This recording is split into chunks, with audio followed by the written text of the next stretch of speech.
Olá pessoal, sejam bem-vindos. Eu me chamo Aline Ribeiro e você que já me conhece sabe que eu tenho aqui um canal de aplicação pessoal do conteúdo da Palavra de Deus, né? O que é isso? A gente vai ler um texto e trazer a aplicação pessoal deste texto para as nossas vidas, né? O meu pastor costuma dizer que toda vez que ele vai ministrar, ele fala: se você ama a Bíblia, diga eu amo a Bíblia. E como que nós podemos dizer que amamos a Bíblia, amamos a Palavra de Deus e mal a conhecemos? Vou tentar gravar sem óculos, gente, mas eu vou colocar para ler, porque senão eu não consigo, tá bom? O texto que a gente vai ler é em Jó, capítulo 29. Então Jó continuou sua parábola e disse: ah, se eu estivesse como em meses passados, como nos dias quando Deus me preservava, quando sua candeia brilhava sobre minha cabeça, e quando, pela sua luz, eu andava através das trevas. Como eu fui nos dias da minha juventude, quando o segredo de Deus estava sobre o meu tabernáculo. Quando o Todo-Poderoso ainda estava comigo, quando os meus filhos estavam ao meu redor. Pessoal, esse texto, você vê que é uma parábola ali que Jó estava falando, né? E não é um texto alegre, né? Era ele lembrando de quando ele estava vivendo os tempos em que Deus o abençoava, em que ele tinha pessoas à volta dele, em que ele tinha respeito das pessoas, em que ele era reconhecido. E essa parábola que é contada é no meio de um discurso que ele está com os 3 amigos dele ali. E eles estão questionando Jó, né? Por situações que Jó estava vivendo ali. Que Jó já tinha perdido tudo. Né? Perdido os filhos, os bens.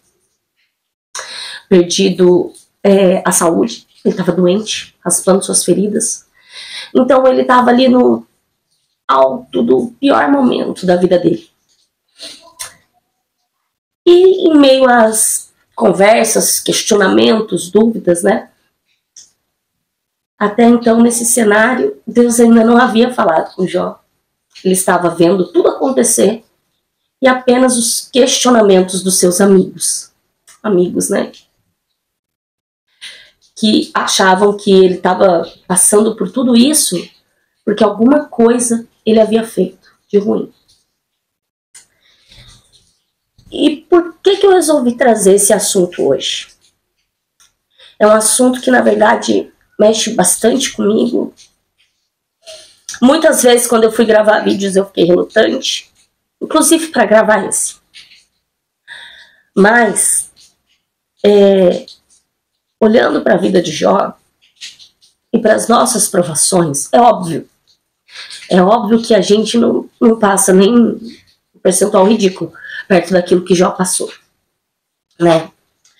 Mas o Senhor deixou a vida de Jó ali na palavra para que a gente pudesse olhar, trabalhar de Deus em cima disso. Há mais ou menos em novembro de 2021, né, 22, 20, é isso mesmo. Eu estava recuperando de uma, até então, pneumonia bacteriana e eu não me recuperava. Então eu marquei um médico, uma pneumologista, e eu já tinha vindo de um quadro de internação por causa de pneumonia, suspeita de Covid, né? Na época estava no auge, mas não era. E então é um assunto complicado, gente, difícil de eu expor. Na época eu tinha até excluído uma rede social minha, mas resolvi voltar. Porque a vida da gente, ela acaba sendo exposta, né? E eu creio que isso pode edificar a sua vida. Então, sabe quando você interna achando que uma injeção vai te sarar? Você vai ficar ali e vai sarar? Aí eu voltei na pneumologista, porque não melhorava e tal. Só que aí ela resolveu fazer ela cismou e falou: olha, menina, Aline, acho que você tá com alguma coisa que não é pneumonia, tá? Vou pedir um exame no coração. Fui, fiz o exame, porque na minha cabeça, coração, gente, pô, eu sempre tive saúde, né? Eu fazia academia, eu era muito ativa, só tinha parado por causa da pandemia. E eu tinha tido 2 gestações, com muita saúde, muito bem, né? Eu tenho 2 meninos, graças a Deus, são 2 milagres na minha vida, mas aí tudo bem. Fui lá, e quando eu fui, ela, vou pedir um exame com urgência amanhã. Aí ela já queria me internar naquele consultório. Dali eu fosse internar, eu falei, não, doutora, pelo amor de Deus, faz isso comigo, meus filhos são pequenos. Aí ela, você promete que amanhã você vem fazer um exame? Falei, prometo. Exame, gente, vocês sabem que não é assim, né? Você chega e você já consegue fazer um ultrassom do coração no consultório. Você faz. Aí ela pegou o telefone na minha frente, ligou direto na recepção e falou assim, encaixa, dá um jeito, por favor, é urgente. Beleza. A menina conseguiu, voltei no outro dia para fazer, mas até então a ficha não tinha caído. Fiz o exame, na hora que eu estava fazendo o exame, o doutor olhou para mim, o ultrassom do coração, e falou assim, você vem andando? Eu falei, vem, você tá sozinha? Eu falei, não, eu tô com meu marido, porque ele, você tá conseguindo andar? Eu falei, tô. Ele, olha, parece que você teve uma embolia pulmonar. O seu coração, o normal é a gente ter, a pessoa ter 23, se eu não me engano, gente, 23 ou 25 à medida que ele falou, na cavidade. Mas o seu, a cavidade do lado direito, uma das cavidades, que é de cima, ele falou assim, já está com 56. Está muito dilatado o seu coração. E ele falou assim, não é um inchaço, é que o seu coração está sendo tão forçado, que aumentou o tamanho e ele foi dilatando. E como, sabe quando você vai esticando muito uma coisa, vai forçando, ela vai esticando aos pouquinhos, e aí depois quando você solta ela não volta mais, tipo uma bexiga quando você enche muito, e depois você esvazia aquela bexiga, ela não volta mais no tamanho original dela, como se fosse isso. Aí ele falou, olha, o tamanho, ele não volta mais, desse jeito que tá aqui, não volta mais, tá? E aí você precisa ser internado agora. Ele já queria pedir uma ambulância e me mandar dali pra UTI. Eu comecei a chorar, ele chamou o meu marido, chamou o Eliseu, a gente conversou e falou, não, doutor, faz uma carta de internação que eu vou pra casa, a gente vai arrumar as coisas, organizar lá, e eu já volto pro hospital. E assim a gente fez. E aí eu me internei até então, sem saber por que eu estava passando por aquilo. Os sintomas não sumiam, que era cansaço, falta de ar, eu não conseguia baixar, respirar, e tinha ainda risco de estar com algum embolo ali daquela embolia no meu organismo que eles não encontravam. Pelo que a gente entendeu depois, provavelmente eu tive a embolia, o que acabou causando derrame cardíaco. Eu nem sabia que existia derrame cardíaco, né? Deixa eu só tirar aqui da frente isso. Eu não sabia que existia derrame cardíaco até então. E aí precisava investigar. Nessa que a gente foi investigar, internamos na UTI, passou ali 1 dia, 2 dias, 3 dias, investigando. No 7º dia, a médica veio com o diagnóstico. Aline, você tem uma doença rara que afeta o seu coração, né, o pulmão e as artérias ali no coração e no pulmão. Não tem cura. E não temos tratamento aqui, eu vou te transferir para a USP, né, o INCOR em São Paulo, vou te dar o telefone do médico e você vai continuar o tratamento lá.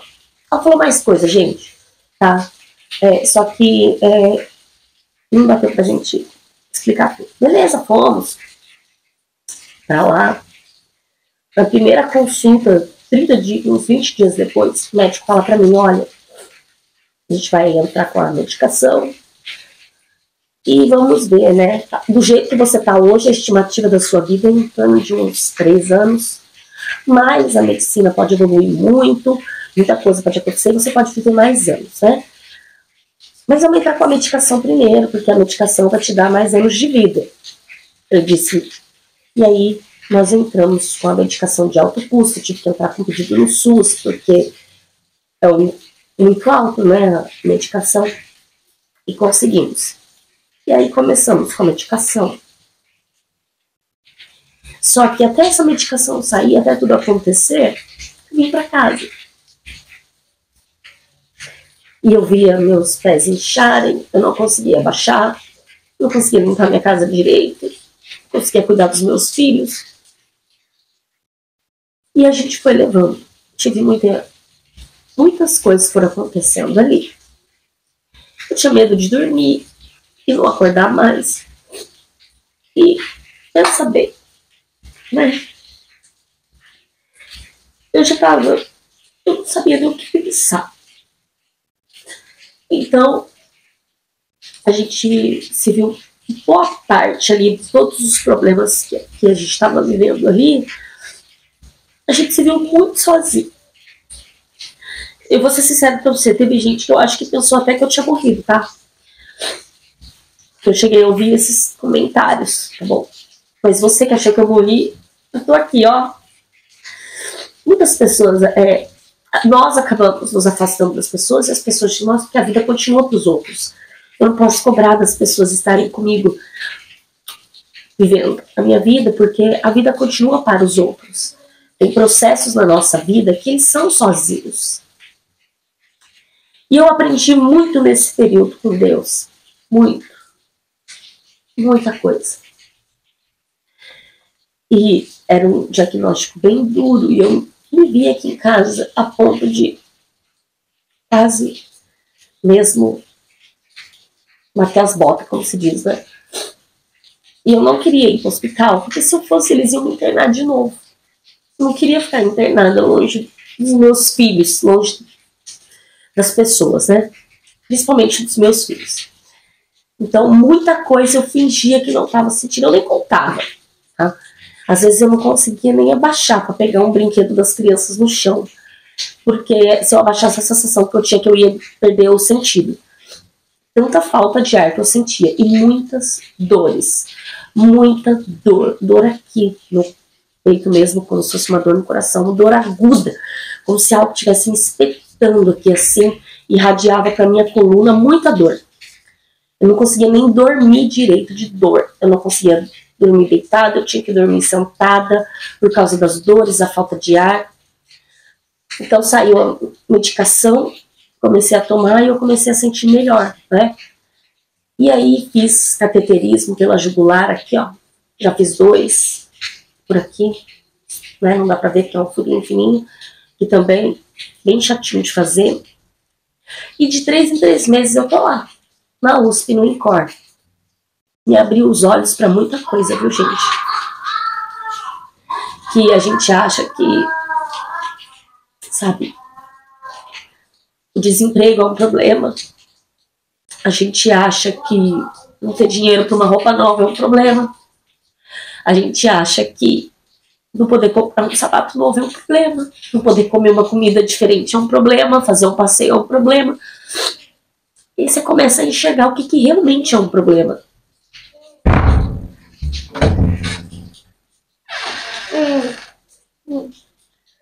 Aí,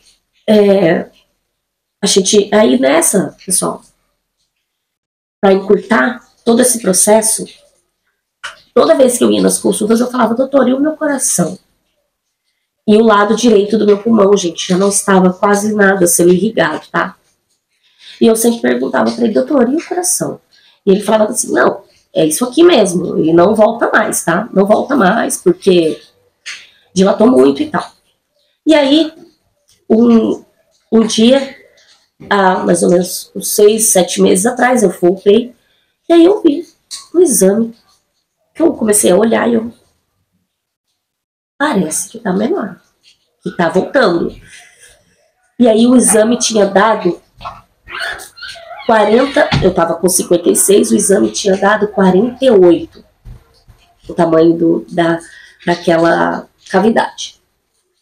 Só que aí, 3 meses depois, o médico pediu outra pra gente ter certeza.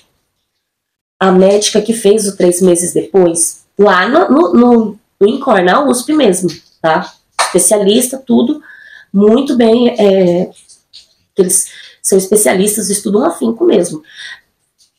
Ela ficou no exame, um exame que era para durar 20 minutos, durou 40 minutos, e eu percebi que ela estava nervosa. Aí eu falei, doutora, tá tudo bem? Aí ela falou assim, então, sabe o que é? É que eu preciso ter certeza, porque melhorou, viu? Depois o médico vai explicar bastante, mas melhorou. Seu coração tá diminuindo. E esse foi o que eu fiz há 3 meses atrás. E eu vou fazer outra agora, daqui 2 meses. E aí eu volto para contar para vocês, tá? Mas o meu coração estava 56, a cavidade, que não voltava mais. Já fazia mais de 1 ano e meio. Depois de, quando estava quase 2 anos, começou, caiu para 48.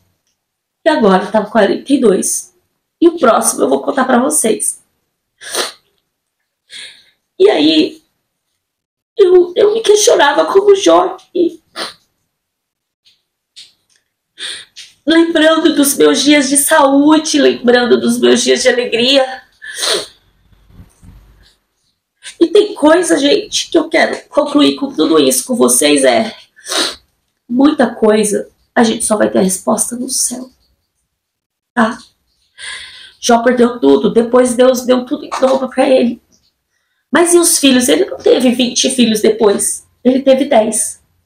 Por que ele teve 10? Porque só lá no céu, talvez a Bíblia não relata, mas provavelmente lá no céu, quando ele se encontrou com os outros 10 filhos que ele perdeu, que a família se reuniu, ele pôde ver os 20 filhos. E aí ele viu que ele ainda tinha o dobro.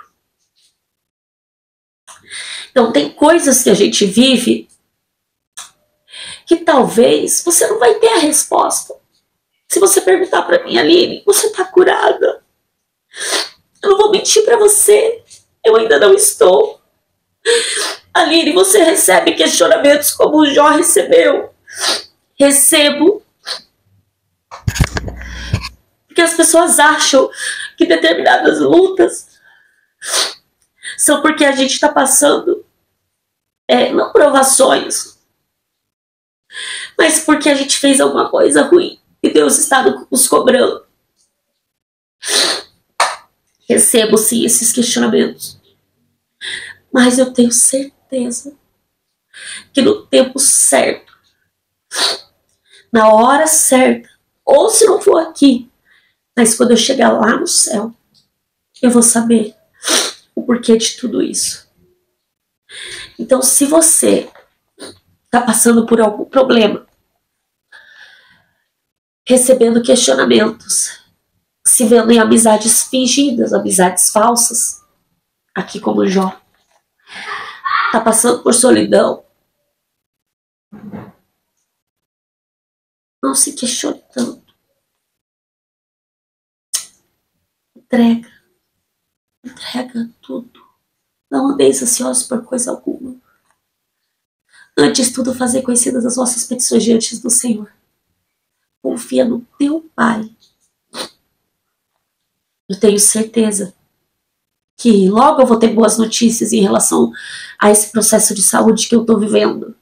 Eu já vi, é porque não dá para mim detalhar tudo aqui, mas desde a médica que aleatoriamente eu agendei naquele dia, até o médico que ela me indicou, e todo o processo que eu estou passando, em tudo eu vi a mão dele. Foram muitos milagres. Milagres pequenos, milagres grandes, e eu não vejo apenas o milagre final, mas eu vejo um milagre todo dia. Vocês não têm noção. Tudo isso porque eu decidi que mesmo com a tempestade, eu estaria na tempestade, mas ele estaria andando com ela, andando comigo, em cima dela. E ainda que eu esmorecesse, que a minha fé venha falhar, ele segura a minha mão e me levanta naquele mar. Então eu digo para você, entrega o teu caminho ao Senhor, confia nele, e o resto ele vai fazer. Confia a tua vida e o teu caminho ao Senhor, através desta palavra. Que Deus te abençoe.